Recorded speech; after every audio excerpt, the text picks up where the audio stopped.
ka-Health Real Talk, magandang araw mga ka-OFW.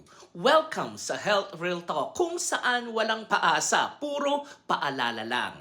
Ngayong episode, alam mo ba kung bakit big deal ang chia seeds ngayon? Hindi lang ito pang aesthetic ng overnight oats mo. Baka kasi akala mo pa-healthy trend lang, pero may science po ito. Ano nga ba ang chia seeds? Ito ay yung maliit, mukhang wala lang, pero loaded sa nutrition. Rich in omega-3 fatty acids, good for your heart, high in fiber, kaya nakakabusog at pang-regulate ng bowel movement. May protein, pangdagdag sa energy, source ng calcium, magnesium, phosphorus, and good for your bones.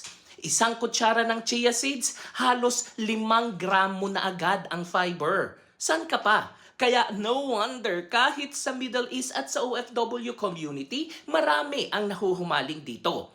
At ang benefits dito, pampabusog, perfect for your weight management, good for digestion, nakakatulong i-regulate ang blood sugar, may antioxidants para sa immunity, pwede sa oatmeal, smoothies, water infusion, o kahit sa salad. Pero, laging tatandaan, huwag sosobra. 2 kutsara per day is enough. Kapag sobra, baka magka-bloating o diarrhea ka. At ang totoo sa hindi totoo? Ang hindi totoo ay pampapayat agad daw pag kumain ng chia seeds. Pero ang totoo, walang magic food. Chia seeds work if balanced ang diet mo.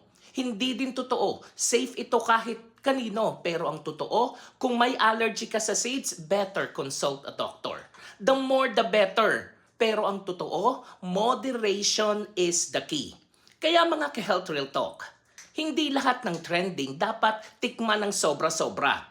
Chia seeds, yes, they're healthy. Pero mas healthy kung may disiplina ka rin sa pagkain at sa lifestyle mo.